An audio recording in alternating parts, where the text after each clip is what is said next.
Norte. Rádio Fapcom.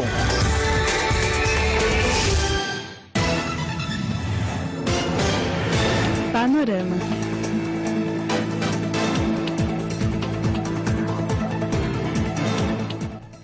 Olá, ouvinte da Rádio Fapcom, são 6h15 e começa agora mais uma edição do Panorama, a sua revista eletrônica.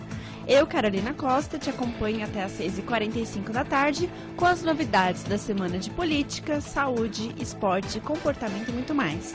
Tenho aqui comigo Samantha Linhares. Boa tarde, Samantha. Boa tarde, Carol. Boa tarde, ouvinte.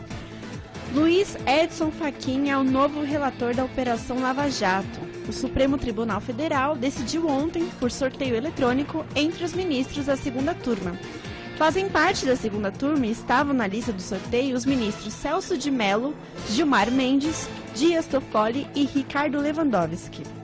Uma das primeiras tarefas do novo relator será analisar novos pedidos de investigação que devem ser enviados pela Procuradoria-Geral da República. E no panorama de hoje você confere também. Rodrigo Maia é reeleito presidente da Câmara dos Deputados. Ex-primeira-dama Marisa Letícia não tem mais circulação de sangue no cérebro e família autoriza a doação de órgãos. Soldado atira em suspeitos de terrorismo no Museu do Louvre. Uma reportagem sobre o programa Cidade Linda. A previsão do tempo, a agenda cultural e as novidades do esporte. A voz do ouvinte.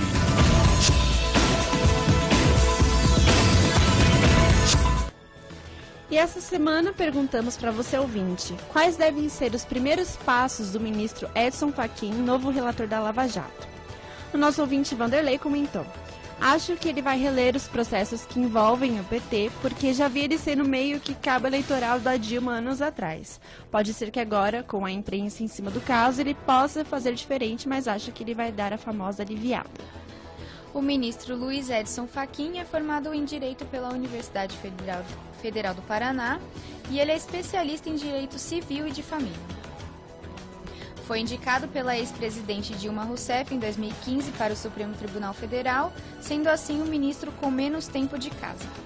No período de exercício, ele negou o pedido dos aliados de Dilma que queriam que o processo de impeachment retrocedesse com o argumento de perseguição de Eduardo Cunha.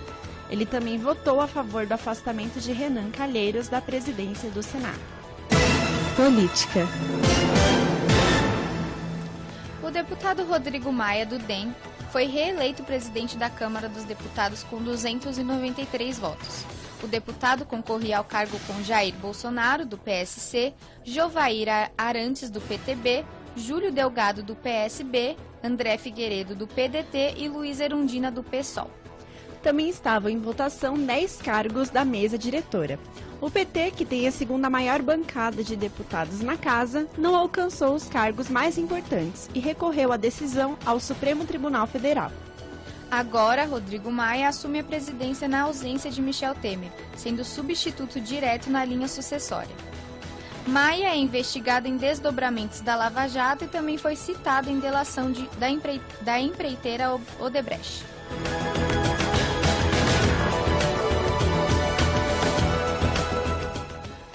Dona Marisa Letícia teve a informação, segundo os laudos médicos do Hospital Sírio-Libanês, que não tem mais circulação sanguínea no cérebro dela. Em post oficial da página do ex-presidente Lula, a família autorizou os procedimentos de doação dos órgãos. Lula já recebeu as visitas do ex-presidente Fernando Henrique Cardoso, do presidente Michel Temer e da ex-presidente Dilma Rousseff.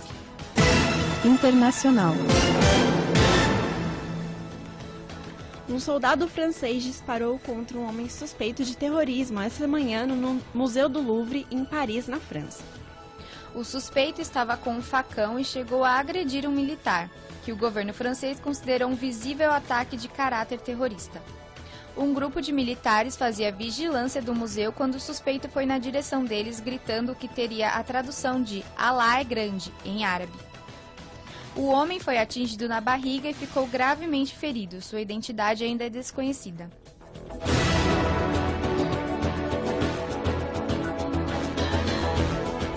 Intervalo e já voltamos. Rádio Fapcom, som da comunicação. Panorama.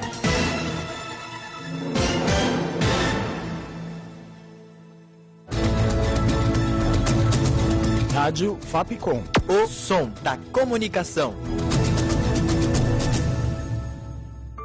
O comercial a seguir foi totalmente idealizado pelos alunos da Fapcom e realizado em nossos estúdios com finalidade estritamente acadêmica.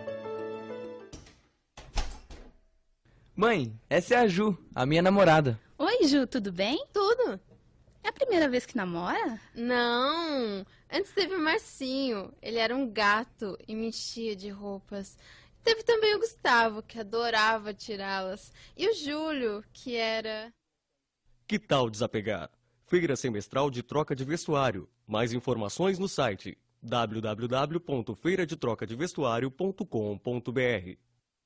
Querido, vem cá. Você gosta mesmo dela? Então, filho, desapega. Fapcom, excelência reconhecida. Em 2017, comece sua carreira em comunicação. Estude na Fapcom. A Fapcom oferece cursos de jornalismo, relações públicas, publicidade e propaganda, rádio, TV e internet, fotografia, filosofia, multimídia e audiovisual. Vestibular 2017 Fapcom. Inscreva-se www.fapcom.edu.br. Fapcom, sua carreira em comunicação começa aqui. Rádio Fapcom. O som da comunicação.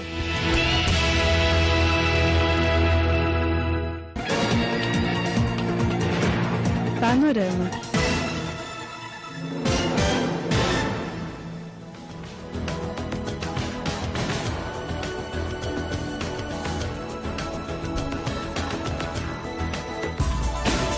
A voz do ouvinte.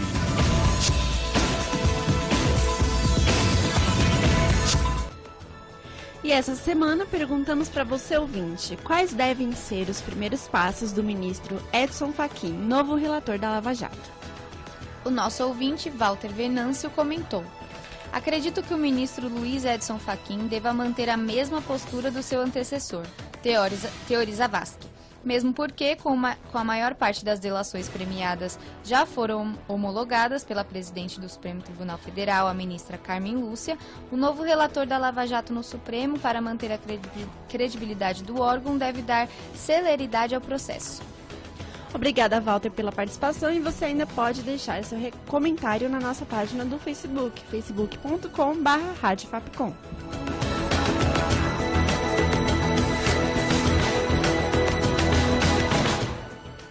A gestão do novo prefeito da cidade de São Paulo, João Dória, começou com a implementação do programa Operação São Paulo Cidade Linda, promessa de campanha do político.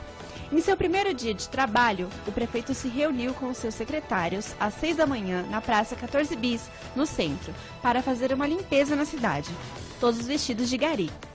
A promessa é contemplar a cidade com serviços de manutenção de espaços públicos, conservação de galerias e pavimentos, limpeza de monumentos e pichações, poda de árvores, troca de lixeiras, reparo em calçadas e outros diversos serviços para a conservação da cidade.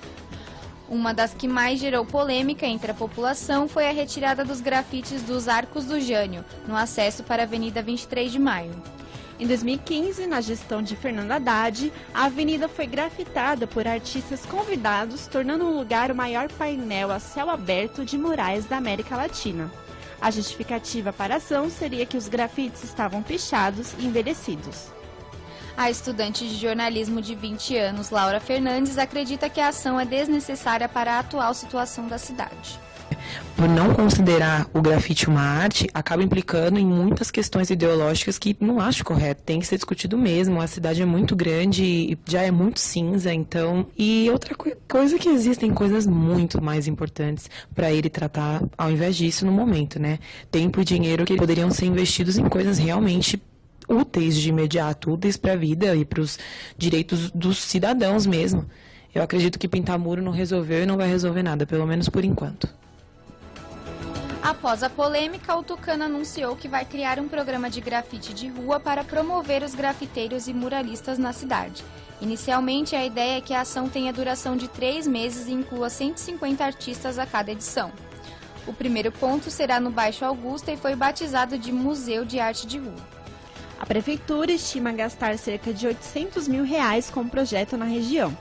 Apesar de ter ficado famoso pela retirada dos grafites, o projeto também visa a limpeza da cidade, manutenção de calçadas e buracos e uma situação melhor também para os moradores de rua. Ação coordenada pela secretária de Assistência Social, Soninha Francini. O programa já passou pela Avenida 9 de Julho, Avenida Santo Amaro e a Avenida Paulista. O professor Fábio Medeiros, de 39 anos, acredita que essa ação só vai fazer com que as pessoas tenham mais vontade de cuidar de São Paulo. As ruas 9 de Julho, que eu vi ele fazendo essa reforma, tirando os mendigos, que também o pessoal fala, mas não está tirando. Não está tirando. A questão é que você tem que melhorar o ambiente em geral para as pessoas, porque isso traz investimentos pela cidade também. Nova York passou por isso. Você transforma a cidade num ambiente bonito e faz com que as pessoas queiram estar ali. Agora imagina você passar na frente da Cracolândia e quando você olha para aquilo você se sente mal. Então você não quer estar ali. Então eu acho que você pintar, você arrumar a calçada, arrumar a rua, faz com que as pessoas queiram arrumar suas casas também e deixar conservadas para que as pessoas possam olhar, observar, até valorizar o próprio imóvel ou o lugar onde você trabalha. Porque quando você arruma uma calçada, as pessoas podem transitar tranquilamente. Então, às vezes você tem um comércio que você, de repente, tem uma calçada ruim ali nas redondezas. As pessoas têm que desviar do local porque não conseguem andar ali. Então você acaba espantando até os seus possíveis clientes. Então nós temos que, sim, conservar a cidade e não só lutar para isso, como também ajudar. Porque todos têm que fazer a sua parte, não só a prefeitura, mas nós também. Uma das últimas decisões do prefeito João Dória é instalar cerca de 10 mil câmeras de monitoramento na capital e multar em R$50 mil quem pichar monumentos. Ele também afirma que a prefeitura traça um amplo programa de monitoramento eletrônico que aumentará a segurança da população paulistana. A voz do ouvinte.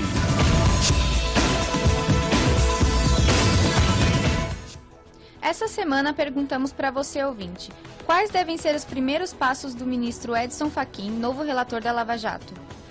O nosso ouvinte Eduardo Silva comentou: mas uma coisa é certa, qualquer um que assuma uma posição como essa precisa ter claro sua missão, que é ser uma pessoa íntegra. Obrigada, Eduardo, pela sua participação. Você ainda pode deixar seu comentário na nossa página do Facebook, facebook.com/radiofapcom.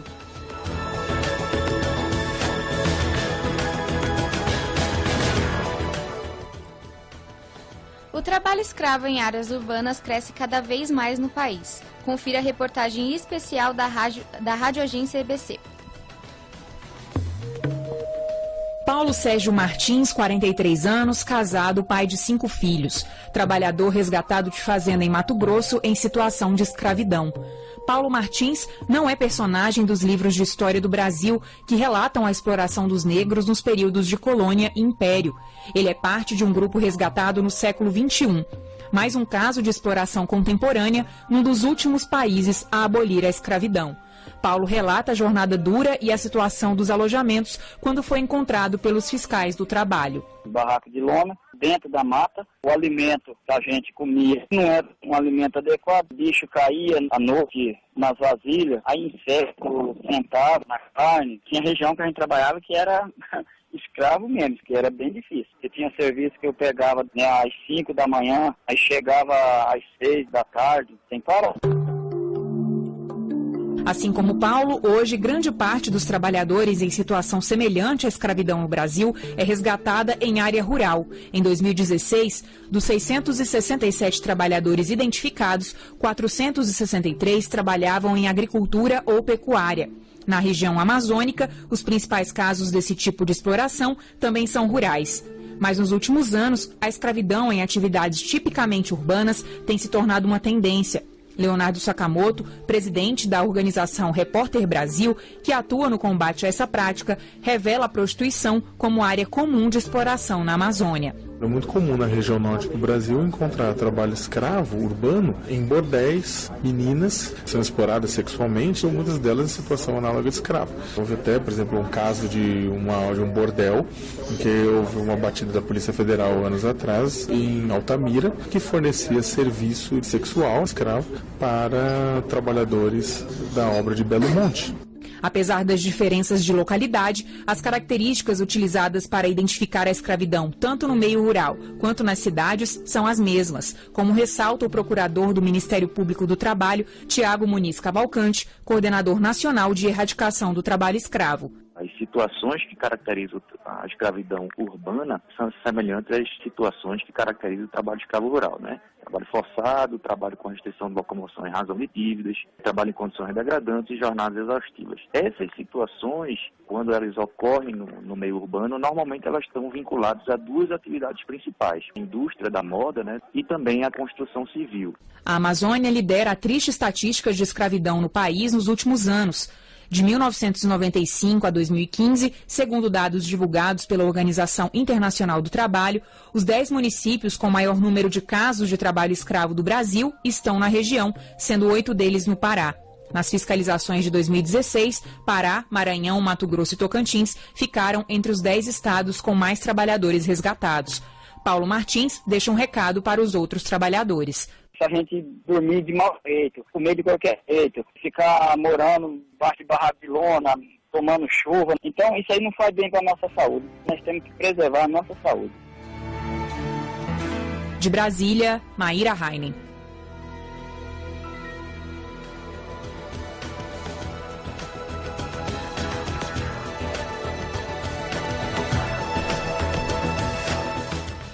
Termina hoje o prazo para a inscrição para a edição do primeiro semestre do ProUni, Programa Universidade para Todos. No total, são oferecidas mais de 214 mil bolsas de estudos na rede particular de ensino superior. É possível consultar a oferta de bolsas pelo site prounialuno.mec.gov.br. E no site prouni.mec.gov.br você faz sua inscrição até 11h59 da noite. O resultado será divulgado na próxima segunda-feira, dia 6. Tempo e temperatura. A chuva continua na capital paulista esse fim de semana. No sábado, o dia começa com sol e muitas nuvens, mas à tarde e à noite a previsão é de pancadas de chuva, máxima de 29 graus e mínima de 21. No domingo, a temperatura sobe, mas a chuva continua. Máxima de 31 graus e mínima de 21. Fapcom. E aqui no Panorama você também fica por dentro dos lugares turísticos de São Paulo no Pela Cidade. Hoje você conhece o Parque da Juventude.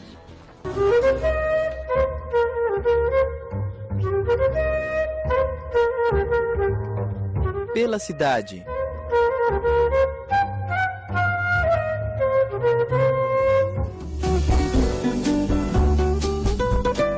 O parque, localizado na Zona Norte, mais precisamente na Avenida Zarquinarque, número 1309, foi construído no lugar da antiga Casa de Detenção de São Paulo, conhecida como Carandiru. O Parque da Juventude foi inaugurado em 2003 e recebe gente de todos os cantos da cidade para se divertirem e praticar esportes. É um complexo esportivo, cultural e recreativo de 240 mil metros quadrados, com 10 quadras, lanchonetes e restaurantes. É dividido em 3 áreas. O Parque Esportivo, que abriga as quadras, sendo 8 poliesportivas e 2 de tênis. As pistas de skate e patins, a pista de Cooper, espaço para descanso, vestiários, além de oferecer empréstimos de materiais esportivos e aulas gratuitas de diversos esportes. O Parque Central tem 95 mil metros quadrados de área verde, onde você pode levar animais de estimação e fazer atividades físicas. Já no Parque Institucional fica a Escola Técnica Estadual, a ETEC Parque da Juventude. Lá você encontra o posto do Acessa SP, para livre acesso à internet em mais de 100 computadores. A Biblioteca de São Paulo tem espaço de 1.000 metros quadrados com 30 mil livros, filmes, CDs, livros digitais, 2 áreas infantis e um auditório. O parque funciona todos os dias da semana. A área verde funciona das 6 da manhã às 6 da tarde. Já a área esportiva fica aberta das 6 da manhã às 10 da noite. O atendimento é de segunda a sexta, das 8 às 6 da tarde. Para mais informações, acesse parquedajuventude.sp.gov.br.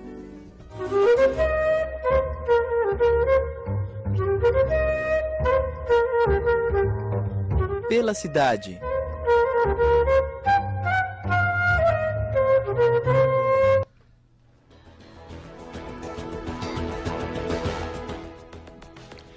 Uma das grandes surpresas do Oscar 2017 chega aos cinemas brasileiros essa semana. Minha Vida de Abobrinha concorre na categoria longa de animação e conta a história de um menino de 9 anos que fica órfão e tem que lidar com uma paixão repentina. E em tempos de filmes e vídeos nas plataformas digitais, ainda há quem prefira assistir às videocassetes, como classifica o professor Gabriel, personagem de O Chamado 3. A continuação de um dos clássicos dos filmes de terror também estreia esta semana e Samara Morgan volta a assombrar suas vítimas. Dessa vez, a garota que está mais tecnológica aprendeu a comandar até mesmo computadores e celulares. E nessa sexta, sábado e domingo, o cantor Rodrigo Amarante se apresenta no palco do Teatro Paulo Outram, no Sesc Pinheiros. O cantor, integrante da banda Los Hermanos, apresenta pela primeira vez em São Paulo o show solo do álbum Cavalo, além de novas composições e algumas de suas canções de sucesso anteriores. A apresentação conta com ingressos a partir de R$ 18,00 e podem ser comprados nas bilheterias ou no site do Sesc. Na Vila Madalena, o festival cultural gratuito que acontece nos dias 4 e 5 de fevereiro conta com atrações musicais, além de palestras e oficinas de diversos temas. No quesito música, são 44 atrações que vão do choro ao jazz até discotecagens. Serão ocupadas as ruas Medeiros de Albuquerque, Aspicuelta e Harmonia. Em um projeto que faz parte do programa Ruas Abertas, organizado pela Muda Cultural em parceria com o Armazém da Cidade. Domingo é o último dia para visitar a exposição Gaudí, Barcelona 1900, no Instituto Tomiotaki, que traz para São Paulo a obra universal do arquiteto Antoni Gaudí. Os curadores da exposição destacam os processos construtivos dos projetos de Gaudí por meio de modelos tridimensionais que ressaltam detalhes da sua arquitetura. Os ingressos podem ser adquiridos no site ingresso.com ou na bilheteria do Instituto Tomiotaki. Na próxima terça-feira, começa no Museu da Arte Moderna de São Paulo a exposição Anita Malfatti, 100 anos de arte moderna, uma homenagem ao cenário da polêmica exposição da artista em 1917. O MAN fica na Avenida Pedro Álvares Cabral, Portão 3, no Parque do Ibirapuera. Na última semana, aconteceu a premiação do Troféu Barroco da 20ª Mostra de Cinema de Tiradentes. Confira os ganhadores na reportagem da Rádio Agência EBC. 5 filmes foram agraciados com o Troféu Barroco na cerimônia de premiação da 20ª Mostra de Cinema de Tiradentes. No evento que terminou neste fim de semana, se destacaram 2 produções de São Paulo, uma de Minas Gerais, uma do Ceará e uma do Maranhão. As produções paulistas levaram a melhor nos prêmios concedidos através da votação do público. O documentário Pitanga, que marca a estreia da atriz Camila Pitanga na função de diretora, foi escolhido melhor longa-metragem. O filme traz a trajetória estética, política e existencial do ator Antônio Pitanga, pai de Camila. A atriz exerceu a direção em parceria com o cineasta Beto Brant. Também escolhido pelo júri popular, o documentário Procura-se Irenice, dos paulistas Marco Escrivão e Tiago Mendonça, foi o melhor curta-metragem. O júri jovem, composto por pessoas selecionadas através de uma oficina de crítica cinematográfica, foi o responsável pelo prêmio da mostra Olhos Livres, que reúne filmes com uma linguagem mais autoral e menos convencional. O troféu foi entregue à Lamparina da Aurora, uma produção maranhense dirigida por Frederico da Cruz Machado. O longa-metragem gira em torno das memórias de um casal de idosos em uma fazenda abandonada. Os outros 2 prêmios foram entregues pelo júri de críticos. Na Mostra Foco, voltada para curtas-metragens, uma produção cearense levou a melhor. Vando Vulgo Vegeta, dirigida por Andréia Pires e Leonardo Moura Mateus. Já na Mostra Aurora, dedicada ao primeiro ou segundo longa-metragem de novos cineastas, o documentário mineiro Baronesa recebeu o troféu. Dirigido por Juliana Antunes, o filme aborda a vida de duas vizinhas em um bairro de periferia de Belo Horizonte. Elas buscam evitar os conflitos do tráfico. Segundo a diretora, seu primeiro longa-metragem foi um trabalho de extrema imersão. A equipe morou comigo durante um mês na Vila Mariquinha e eu morei outros 5. Para além disso, ele teve mais 1 ano de montagem até chegar a esse resultado final. É um filme que atravessou nossas vidas, assim, e acho que a potência dele vai na tela. Todos os diretores de filmes premiados, além do Troféu Barroco, receberão incentivos de empresas patrocinadoras para a realização de um novo trabalho. Eles terão, por exemplo, recursos para locação de equipamentos e para a pós-produção. Uma novidade da 20ª edição da Mostra de Cinema de Tiradentes foi a entrega do primeiro prêmio Helena Inês, criado para homenagear anualmente uma mulher que tenha se destacado. O troféu foi entregue a Fernanda de Sena, que responde pela direção de fotografia do filme Baronesa. A expansão da mulher no mercado cinematográfico repercutiu nessa edição da Mostra de Cinema de Tiradentes, que registrou um recorde. Dos 108 títulos da programação, 43 tinham presença feminina na direção, o que representa cerca de 40%. Da Agência Brasil em Tiradentes, Léo Rodrigues.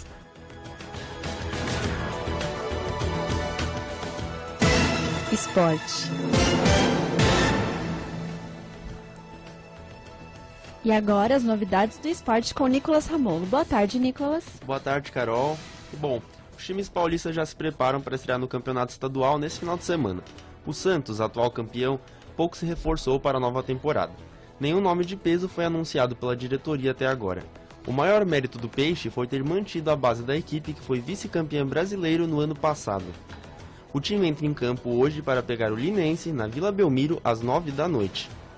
O Corinthians trouxe reforços pontuais e não perdeu nenhum grande nome de seu elenco.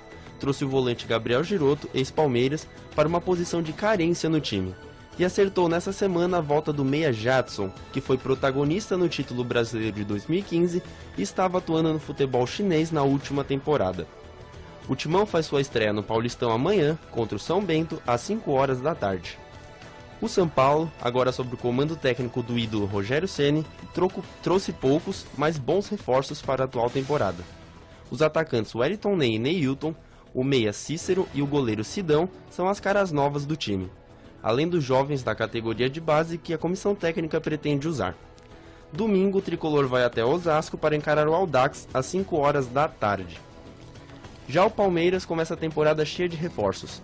O time manteve a base da equipe campeã brasileira do ano passado e ainda trouxe muitos nomes para reforçar o elenco.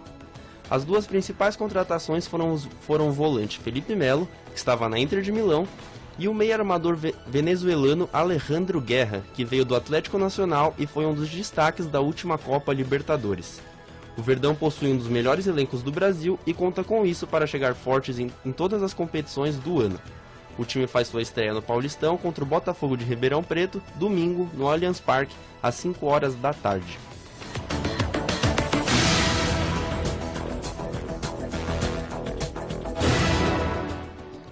Com produção, roteiro e locução de Carolina Costa, Nicolas Ramolo e Samantha Linhares, sonoplastia de Danilo Nunes e direção artística de Fernando Mariano. Essa foi mais uma produção da Rádio Fapcom 2017.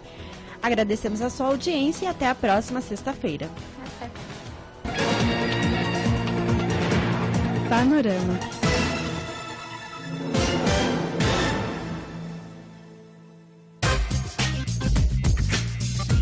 Rádio Fapcom. O som da comunicação.